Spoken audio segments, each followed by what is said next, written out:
Seemingly, this is the last day of our seminar.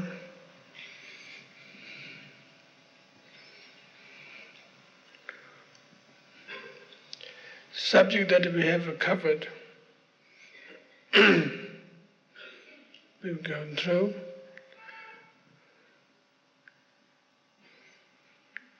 Connected with general attitude to this particular principle on the very safe side, and the sadhana can be discussed much deeper and further, but I feel in some sense hesitation to get into unnecessary problems that if people don't have understanding of it, it could become a further confusion than any realization.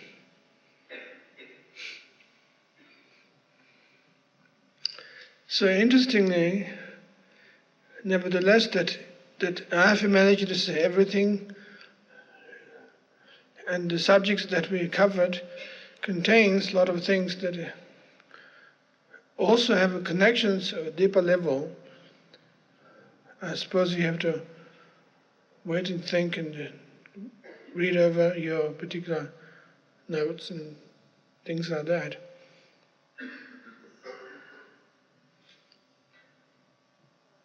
It is a traditional style to have such sadhana has been written.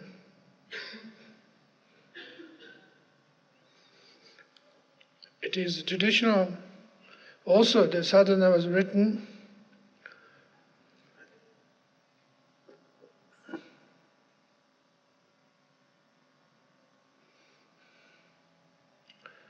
in a certain special environment, and also it is traditional that sadhana is written by certain particular person who has a feeling about this subject.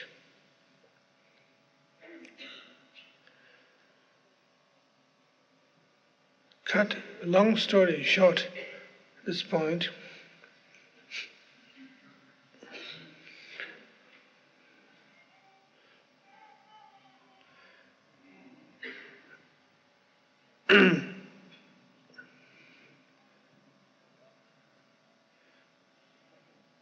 because of the tremendous corruption and tremendous confusion and the lack of faith and lack of practice that took place in the Tibetan Buddhism generally in Tibet,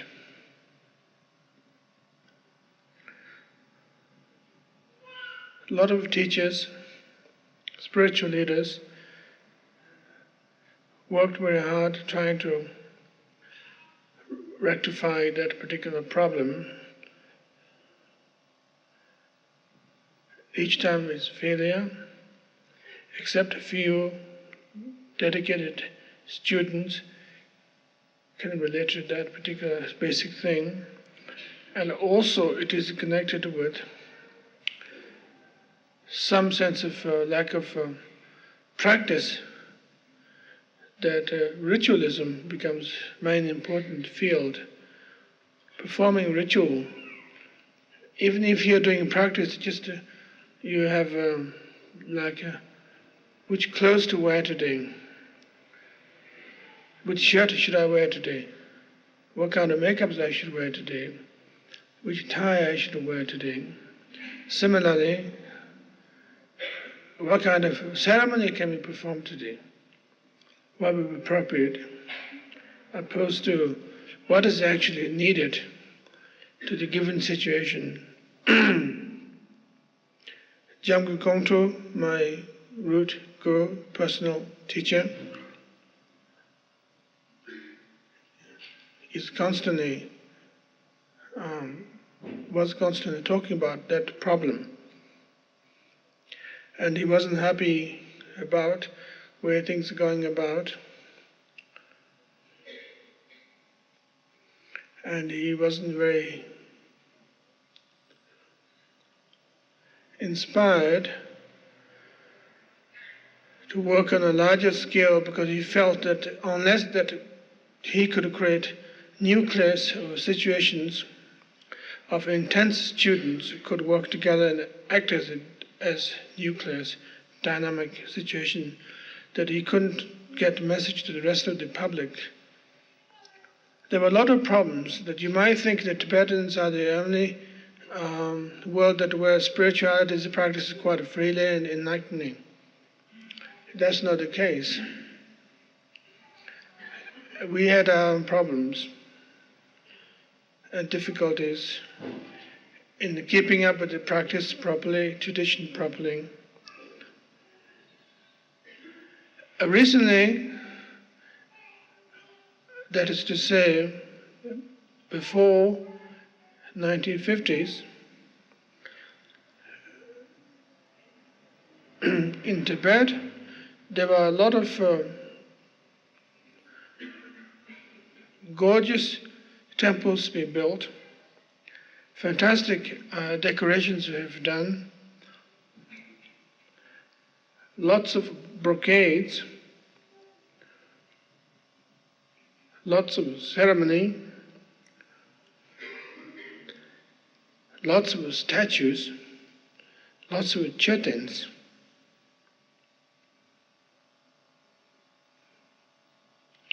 Lots of horses, lots of mules.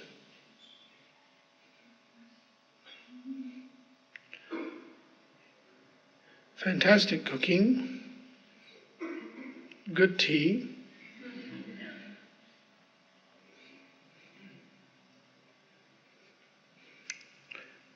But not much learning, not much sitting. It has become a problem.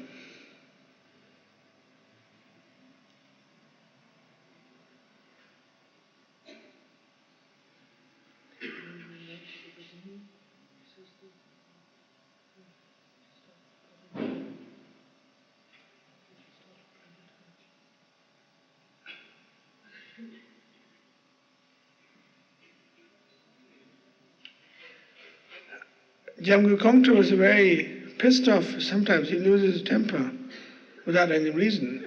And we thought that he's blaming on us, our misbehaving. But he's talking something greater, that is terrible what's going on around here in this country.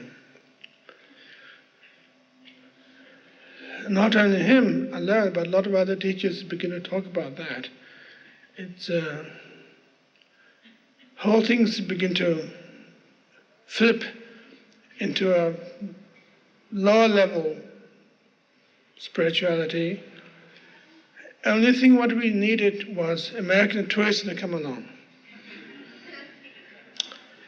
Fortunately, thanks to Chairman Mao Zedong, that didn't happen, which actually saved us, in some sense. There are a few readings connected with that. The first part of the portion of the Sadhana, why Sadhana was written, is stated in the book. This is the darkest hour of the dark ages, in which disease, famine, and warfare are raging like the fierce north wind. The Buddha's teaching has waned in strength. The various schools of the Sangha are fighting amongst one another with sectarian bitterness. And although the Buddha's teaching was perfectly expounded, and there have been many reliable teachings since then from other great gurus, yet they pursue intellectual speculations. The sacred mantra has strayed into Pön, and the yogis of Tantra are losing the insight of meditation. They spend their whole time going through villages and performing little ceremonies for material gain. On the whole, no one acts according to the highest code of discipline, meditation, and wisdom. The jewel-like teaching of insight is fading day by day. The Buddha's teaching is used merely for political purposes and to draw people together socially. As a result, the blessings of spiritual energy are being lost. Even those with great devotion are beginning to lose heart. If the Buddhas of the 3 times and the great teachers were to comment, they would surely express their disappointment. So, to enable individuals to ask for their help and to renew spiritual strength, I have written this sadhana of the embodiment of all the siddhas.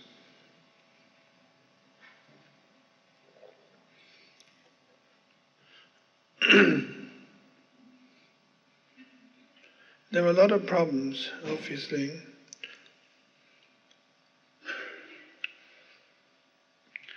It turned out to be a dying culture, dying discipline, dying wisdom. Except a few of us, I could say quite proudly, who had managed to feed the lamp, burning lamp, with a few drops of oil that's available. And suddenly there is an invasion from the insect eater barbarians called Chinese come along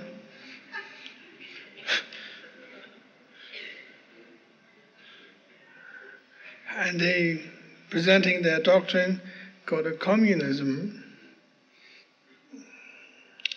and the term they used is a similar word as Sangha, for holding together communal living situation to raise the morale of the mass, but it turned out to be not quite the same as the concept of Sangha.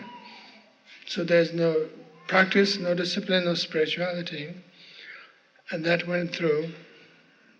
And finally, realizing that problem by the communists, that they can't actually indoctrinate anybody, basically, fundamentally, so they have to use further greater pressure,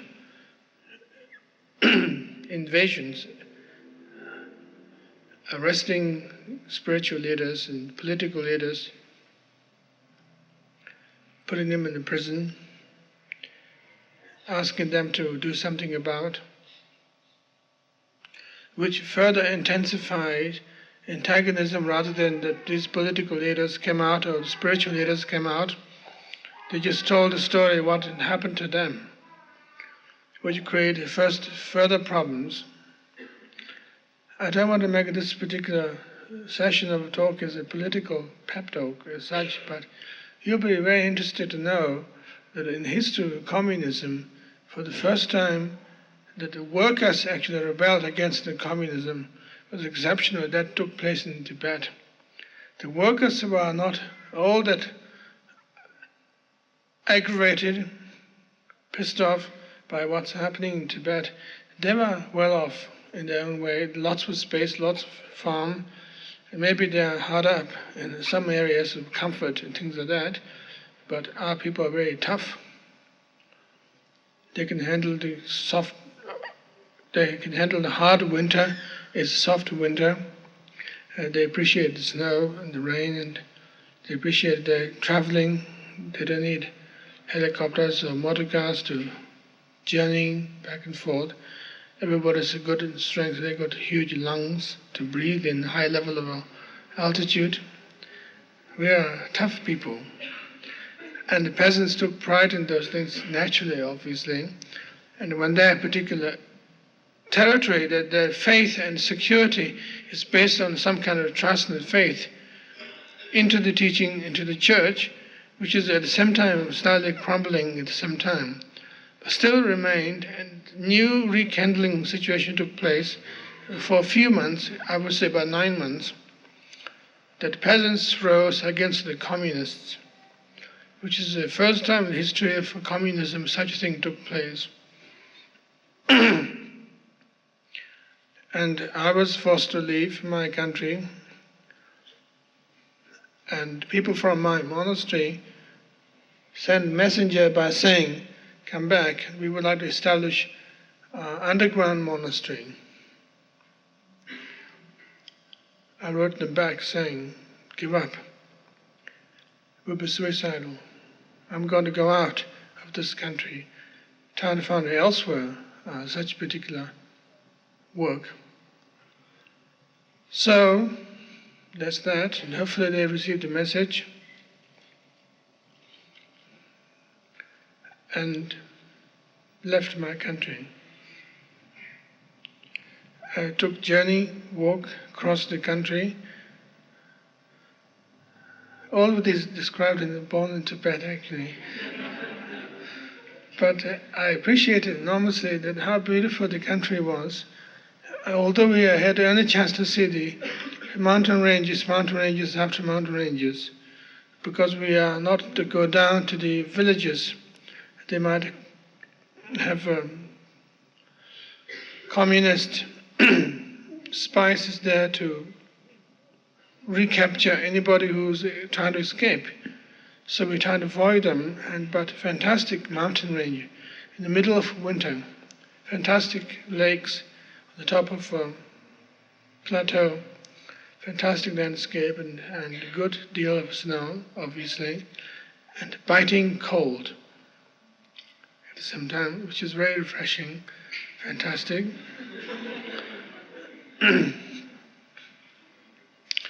Finally, I got myself able to cross the border and come to India, and the first plane trip.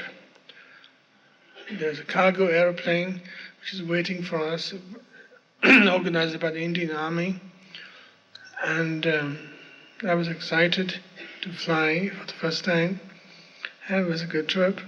A lot of my colleagues got sick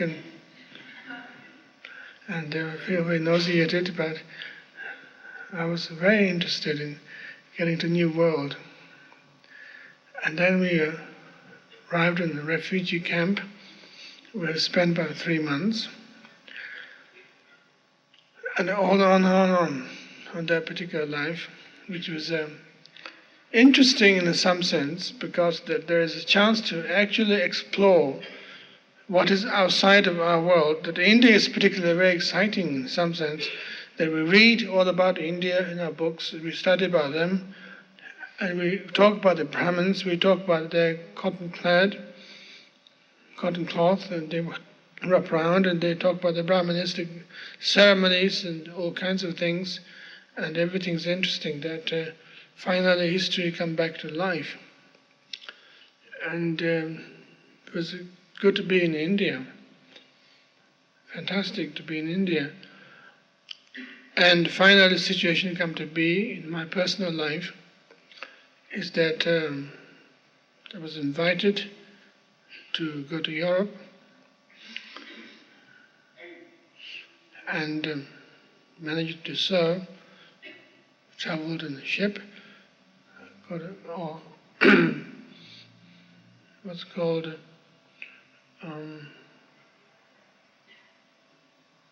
Oriental Lines or something called, shipping company. However, it was interesting to be people in the boat who are, most of them are Occidental people, and fancy dressing party, and they had a race on the boat, on the ship, and lots of parties, and every night there is entertainment of some kind, which was interesting.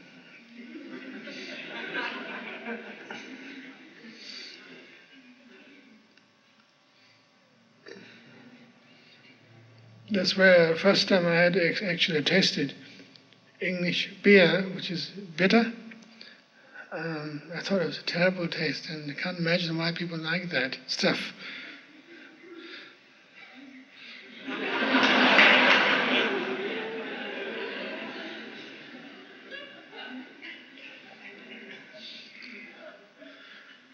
We got in England, certain amount of hassle with the customs, and but everything turned out to be okay, nevertheless. And then my visiting permanent stay in Oxford University was also interesting, that there is a lot of chance to communicate, work with people from the Christendom, soaked in the Christianity and Englishness into their bones and marrows, still being wise, is a very mind-blowing experience. And such dignified people, and very good people there, but at the same time that you kind of ruffle their particular sharp edges, and if you made a wrong move, they're going to frozen to death, or else they're going to strike deadly. And hearing talks given on comparative religion and Christian contemplation and philosophy and psychology, and how to struggle at the same time trying to understand the lectures, at the same time have to study language, and constantly going to the evening classes that are organized by the city for foreign students, and trying to study language at the same time, as well as trying to go to the talks on the philosophy during the day, which is very difficult, challenging, particularly in Oxford, that certain particular lectures were given there for the students, highly specialized lectures, that they don't build you the basic ground of anything particularly. They presume you already know the basic ground, so they particularly talking about certain highlights, certain high points of that particular issue, which was very interesting and very confusing. And probably you might be able to pick up 1 or 2 points in each session at the early stages. After that, situation continuing nevertheless, but some kind of situations to work and relate with possible students of Buddhism that I may be able to relate with, and with the connections of the London Buddhist Society, which is an aged organization, which is very much concerned with its form than its duty as Buddhists. Quite a lovable setup.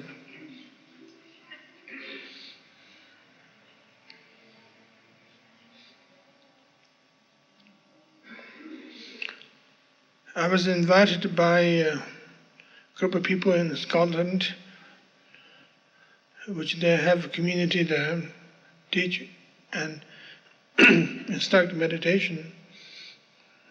Very nice, rolling hills and fantastic place, somewhat damp and wet, cold. Environment is friendly, at the same time beautiful, but however it was acceptable. Having spent a long time with them back and forth, commuting back to Oxford and going to Scotland, finally they offered I should take over the trusteeship of that particular place, and the place is going to be up to ours to work with. And the interesting point there is that there's some sense of that whole environment, which is a completely alien, untapped as far as I'm concerned, but at the same time there's some kind of enlightenment, possible potential enlightenment is taking place in that particular world, which is very strange, sort of mixed sweet and sour kind of situation. Well, being there, working there, took me several years, and I said goodbye to my friends in Oxford and my teachers and tutors, great people there. Glad to leave Oxford for a while, and then visited second time Oxford looks much better than it used to be because for the very reason I don't have to live there.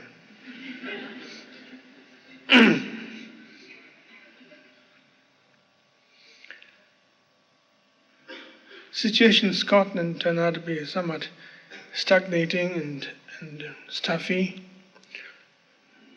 Not room for expansion, particularly very much, except a once a month visit to the Buddhist Society, which are filled with old ladies and old gentlemen, and not very much discussion. And longest sitting practice they could sit is 20 minutes. Unless they feel if you can sit through 20 minutes, they feel very heroic. And we can't actually mention anything but Nyintons to them. And they completely freak out.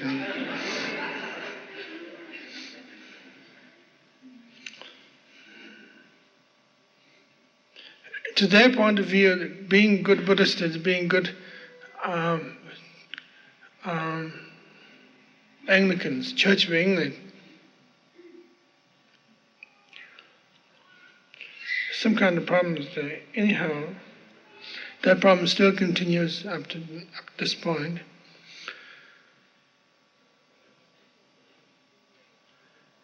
My visit to India is planned at a certain point there. And I thought it would be appropriate time to visit and check again, so to speak. Visited His Holiness Rinpoche. My trip to Bhutan was invitation of the Queen of Bhutan, Ashi Kesang. She's very gracious, and she's somewhat frustrated that she can't speak proper Tibetan, and she was hoping that her English is much better than her Tibetan, so I could teach her in English about the practice, which I tried to do so a certain amount. But she's a rather lazy student, and she doesn't want to sit too long. But it's a good intention. Who now became the royal mother of the present king of Bhutan. And I took my retreat in Taktsang, which is outside of Pato, second capital of Bhutan, where Padmasambhava actually meditated, and he manifested himself as Lord Yatrola.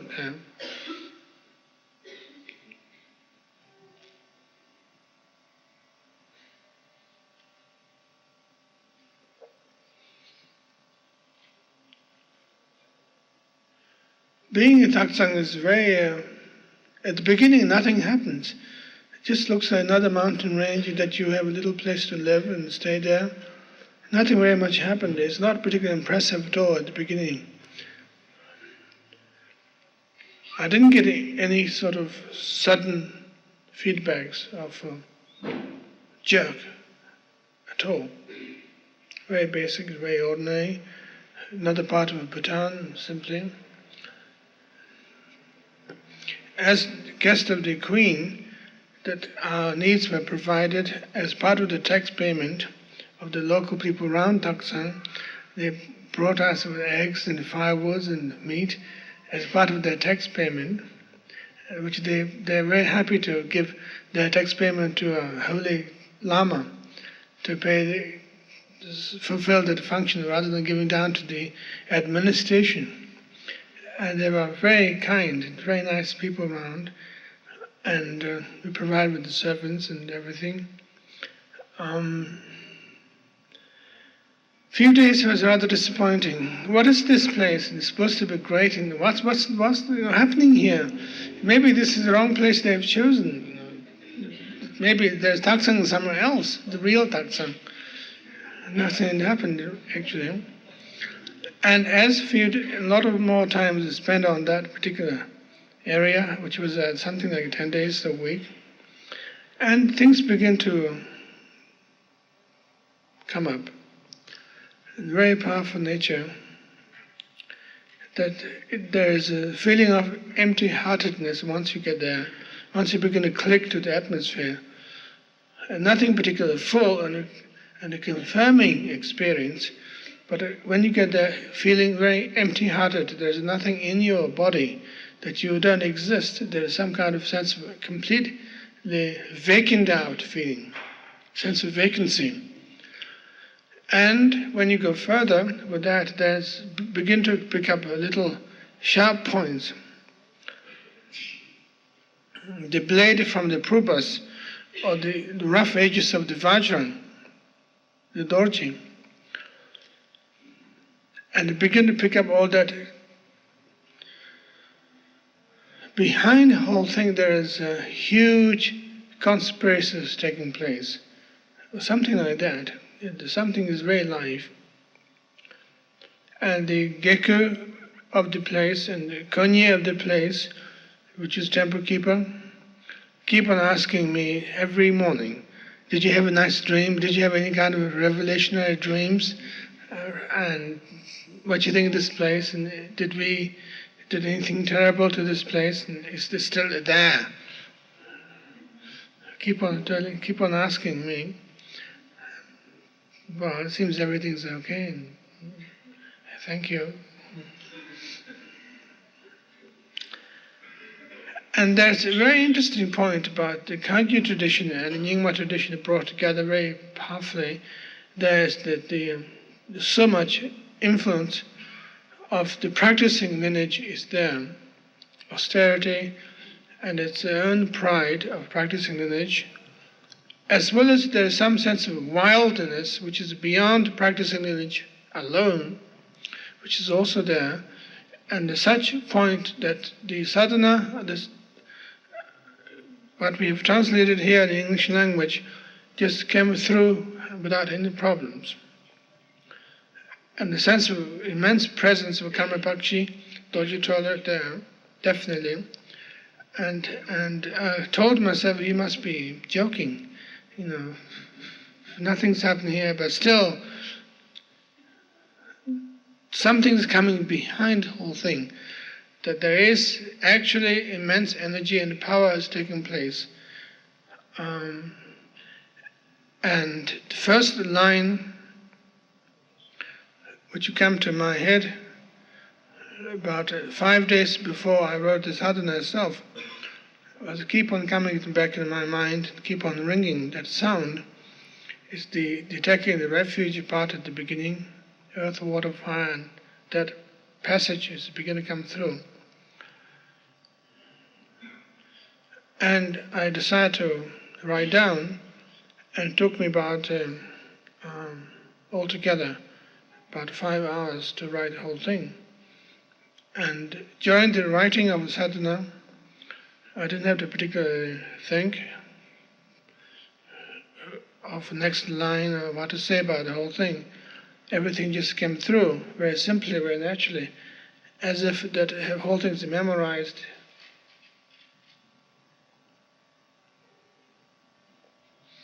Prior to that particular situation.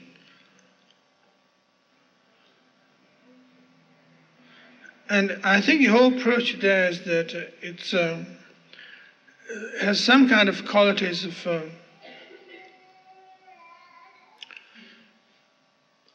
if you really are in such a situation, you can't manufacture one, but if the situation comes to you, you can record them.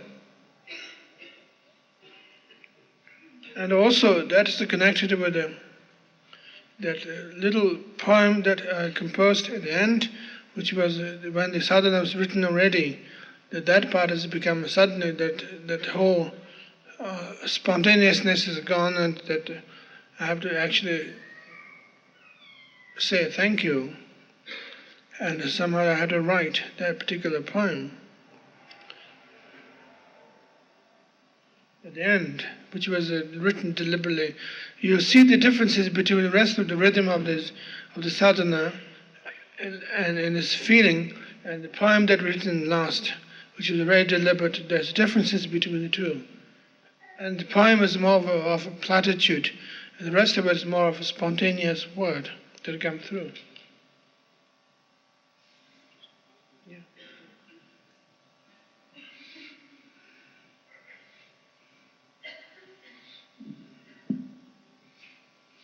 In the copper mountain cave of Taktsang, the mandala created by the Guru, Padma's blessing, entered in my heart. I am the happy young man from Tibet. I see the dawn of Mahamudra and awaken into true devotion. The Guru's smiling face is ever present. On the pregnant Dakini tigress takes place the crazy wisdom dance of Karmapakshi Padmasambhava, uttering the sacred sound of Hum. His flow of thunder energy is impressive. The Dorje and Purba are the weapons of self-liberation. With penetrating accuracy, they pierce through the heart of spiritual pride. One's faults are so skillfully exposed that no mask can hide the ego, and one can no longer conceal the no dharma which pretends to be dharma. Through all my lives, may I continue to be the messenger of dharma and listen to the song of the king of yanas. May I lead the life of a bodhisattva.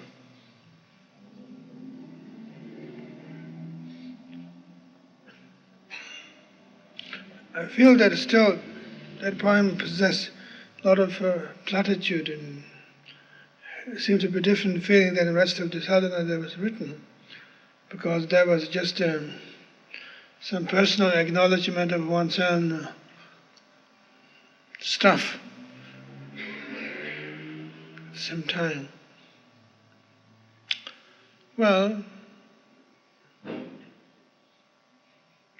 I think people in the future who relate with this particular sadhana is used as inspiration at the same time, as a potential way for making further journey, and inspiration from their point of view is just to wake yourself from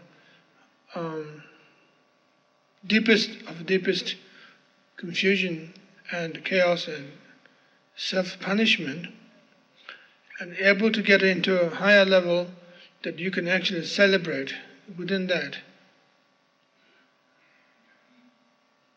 Any questions? It seems that that insight could come from some kind of pain, but it seems that I was under the impression that that it's born of some sort of discipline. What do you mean by that?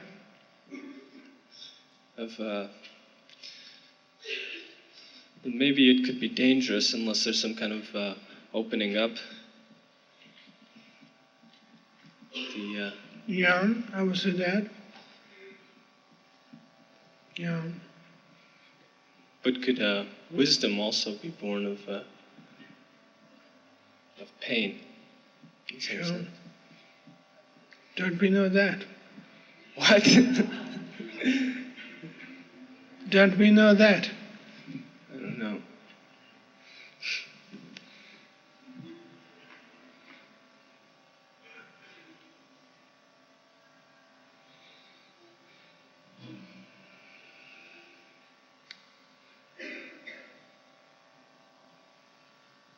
Rinpoche, I believe someone asked this earlier in the week, but why do we say the sadhana during the full of the moon and the new moon? That's right, yeah. Why do we say it? Well, the full moon is regarded as a come to a head of a particular cycle in one's own state of mind and state of cosmic docking,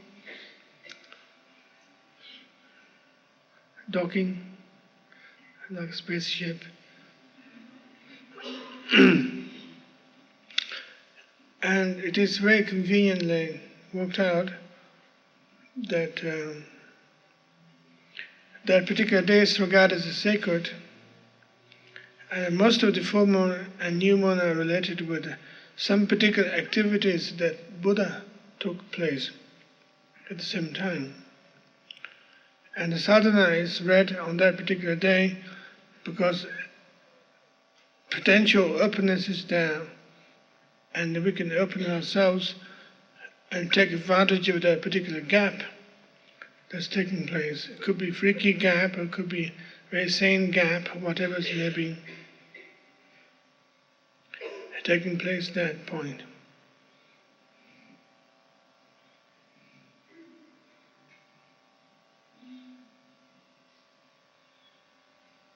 Michelle?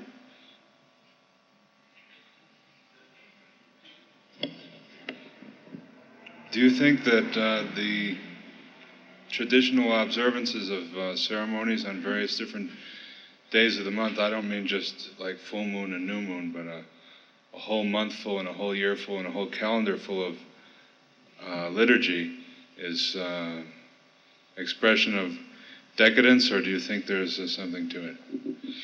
Well, when they begin to start at the beginning, it is not expression of decadence, except it could become decadence, like the Christian people's point of view about being Sunday. It's just become taking a day off. But at this point, I don't think it's possible. It's just simply expressions of tradition, and that particular ceremony should be conducted properly. It depends on how you take part in that. You have two choices. If you take attitude like wedding, for instance, the day that you get married, if you regard it as a sacred day or just as pure social format, it seems to be up to you from that point of view.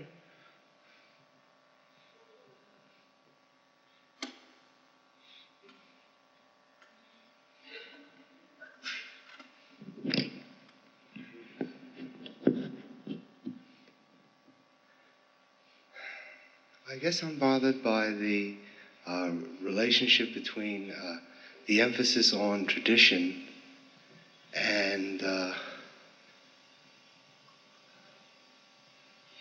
impermanence. And what? Impermanence.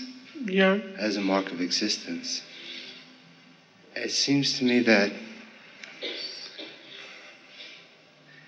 institutions and very rigid traditions are the public analogies of self-image at the level of the individual, and they provide the illusion of security with, in the long run, the same disastrous consequences that have concern with self-image or ego does at the level of the individual. Well, that's kind of an interesting point. From the view of revolutionary or socialist, shall we say? Anarchist, yeah.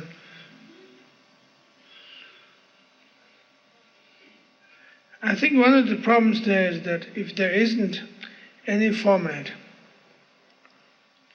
there's no freedom. Freedom has to come from structure. Not necessarily in order to avoid freedom, but freedom itself exists in structure. And the practices we do here in our own discipline is very light-handed practices. Has nothing to do with a particular dogma.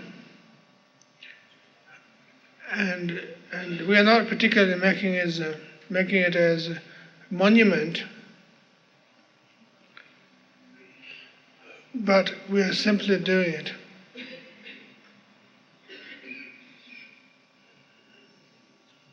If you have too much freedom, then it is close to being neurotic, and it is neurotic, and you could freak out much easier. You get confused much easier because you have every freedom to do what you want, So after that, there's nothing left. What, could that freak out be crazy wisdom? Absolutely not. That's crazy.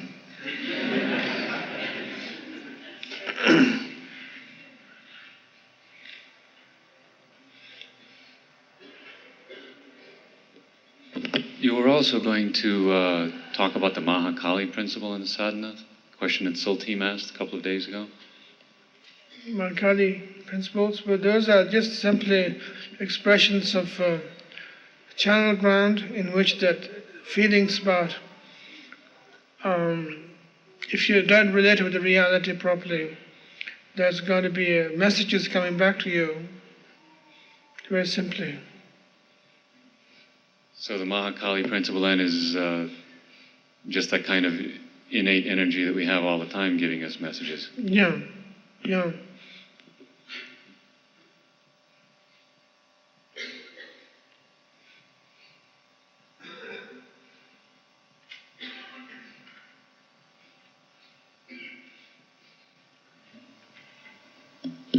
Can I ask you 2 questions?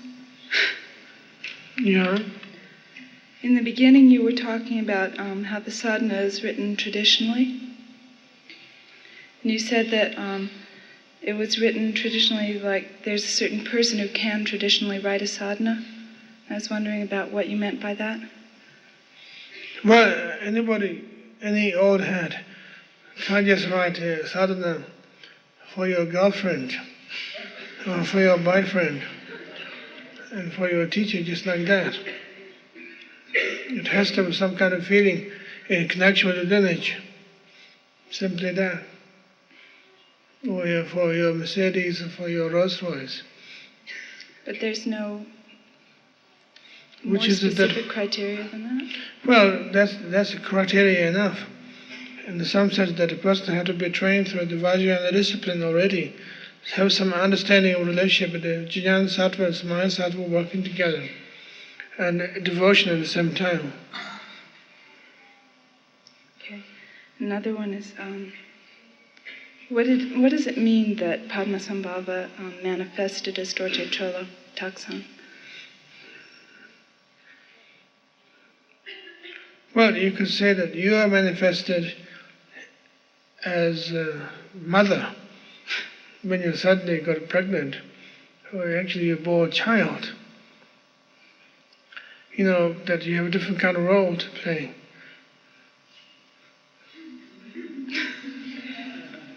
Okay. Well, friends, I think we have to... Do you have another question, Jerry, over there? Mr. House?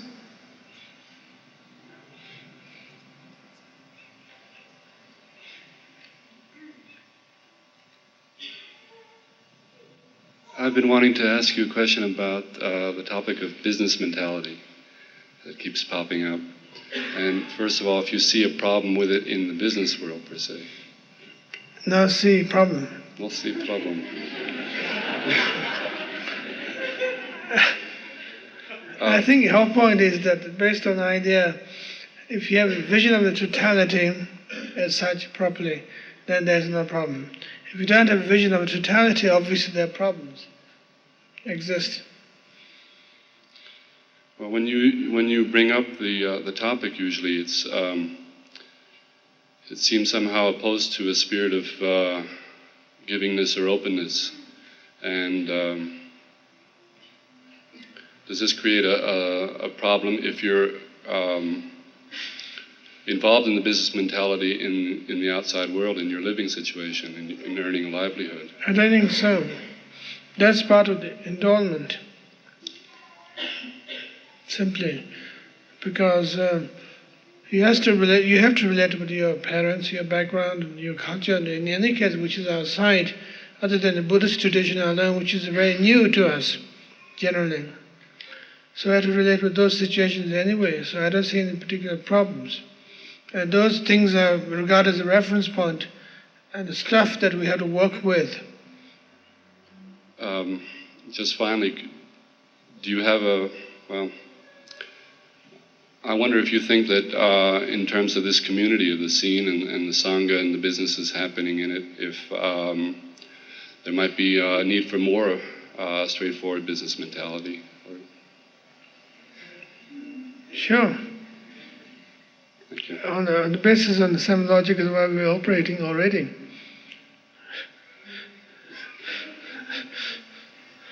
Well, friends, I think it's time to end this point. There's some announcement that is coming up.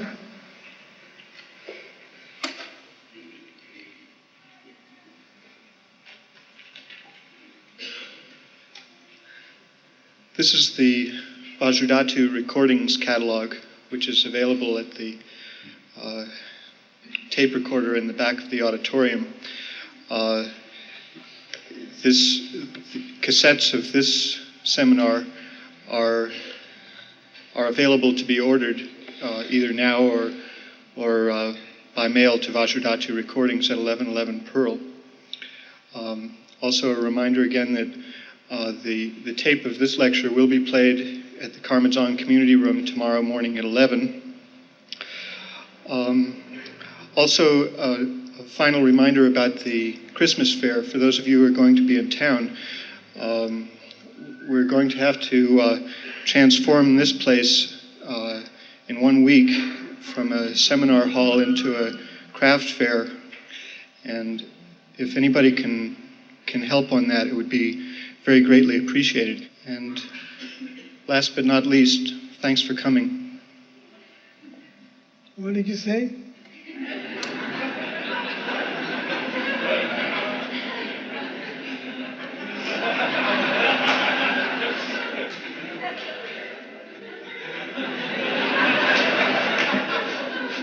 Last what?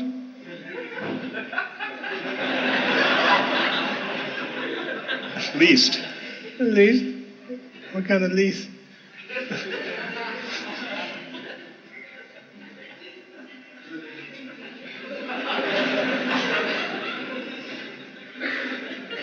What kind of least?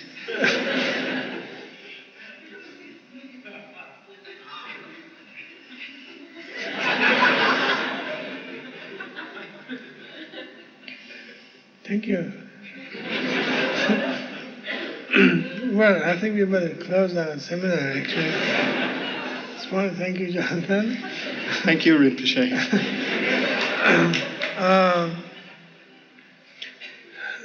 Talking about having access to tapes, I would like to keep it to yourselves rather than purely distribute it all over the directions at this point. I would like to let the tape recording people know that that particular tape head should be not punctured. The tape cassette shouldn't be punctured. So leave a lot of room for the tension. It could be wiped out at any point. However, this particular seminar has been an unusual one, and the first things that we tried, and also I would like to give you feedbacks that I'm very glad that nobody just purely respond yourselves to come here from the radio or from the newspaper, but everything has become a word of mouth, a personal basis, which gives me a lot of encouragement that we can do so further in the future, that if we don't have to just simply present the case as a newspaper announcement about the subject, opposed to actual student-teacher relationship taking place, which is very great and fantastic. And I don't think you have said enough during this seminar. Somewhat, I must say, rather disappointed in your participation in sitting practice, but however, we should try to do better next time, whenever we could get together at this point of the sitting practice level situations in the seminar. And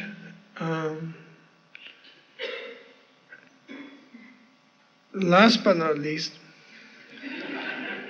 that I'm glad you had a chance to know more about the sadhana,